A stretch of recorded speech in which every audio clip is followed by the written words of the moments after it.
I want to throw something out, and I'm not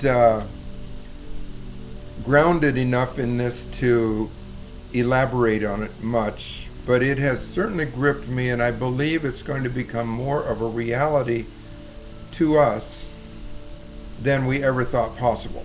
Okay, Paul Porter just mentioned a while ago that these things, the gifts of Jesus' gift, apostle, prophet, evangelist, pastor, teacher, are gifts until. And then 1 Corinthians 12 talks about the gifts of the Spirit. And 1 Corinthians 13 says that these gifts will cease. Now, in the last age, we didn't think about that much, because that seemed like that was somewhere off in the millennium or eternity, or we didn't know what that was. That was just a subject that was almost beyond our comprehension. Because the truth is, apostle, prophet, evangelist, pastor, teacher, and the 9 gifts of the Spirit were the best things since sliced bread. And we loved it. And each of us found out in the last 40 years that we could do this stuff. It's like we can prophesy now. Yeah. And by golly, we might even be able to function in the apostolic. Like, whoa, how cool is this? You know, like it wasn't just the early church. We all realized through John Wimber and others that we could administer healing. And wow, this is cool. I mean, like apostle and prophet, that must be like the epitome of everything, you know? Because it was taking front and center attention for our charismatic and Pentecostal movements. It was the freshest, goodest thing that God was doing. We liked it, and we all tried it on for size. We all got the keys and took a spin in it, and it was really good. But then we have these haunting verses that these are until, or that they will cease. 1 Corinthians 13 says they cease when the perfect comes. So now we're beginning to have a little definition of when they might cease. Ephesians 4 says that these are until, a couple verses in there, it goes, until we all grow up into the head. To grow up in all things, even unto the head. Huh. Now, that was so foreign to us and so far away from us that we probably didn't figure we could come unto the head until maybe we got glorified and we were in heaven around the throne after our ticker stopped. And so we still relegated that possibility to something that had no connection to where we lived at the current moment. But may I present an idea? It might not have a lot of traction, but then again, it might have a lot to do with where we're at right at this moment. I believe that God is inviting us to learn to live in heaven more than we live on earth. Oh, that's getting me now.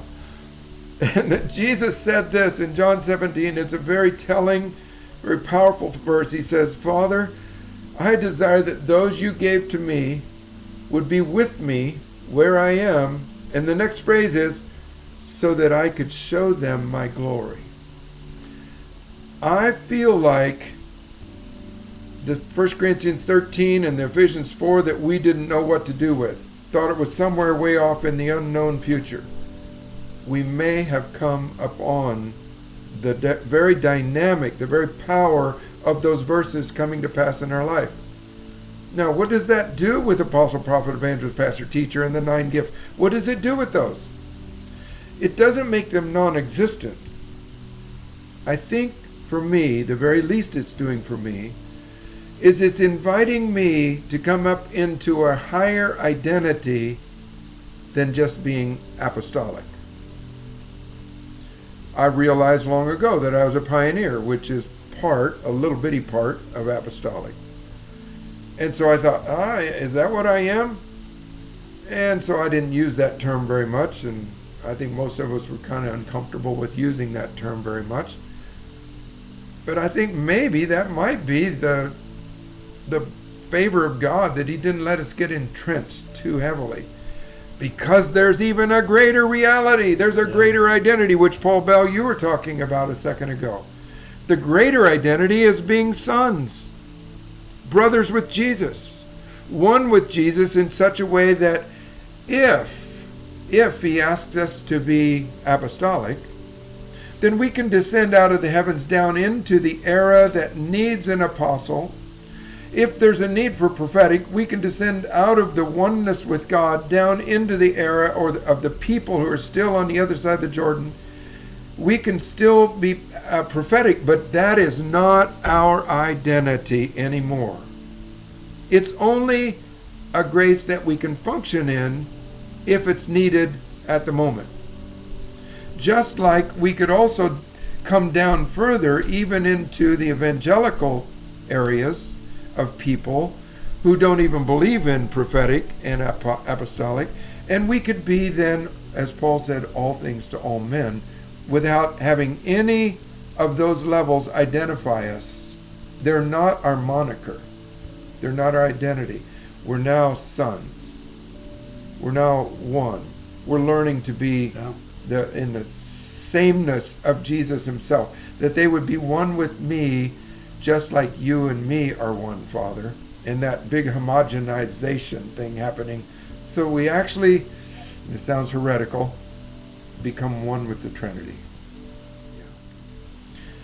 So this is kind of new territory for me, and some of us have heard Chris Blackaby, which, by the way, in this email that I'll send with the link to this Zoom, I will send a link to Chris Blackaby, who lays out the 30, 60, and 100-fold, learning to live in the heavenly realm. That's a higher realm than living in the charismatic Pentecostal realm or the evangelical realm. We're learning to live in something higher. I believe that we're being given an invitation that is so dramatic, so climactically better than anything all of history, all of humans in all of history have ever been offered. We're being given an invitation to live in heaven, and that is our new identity.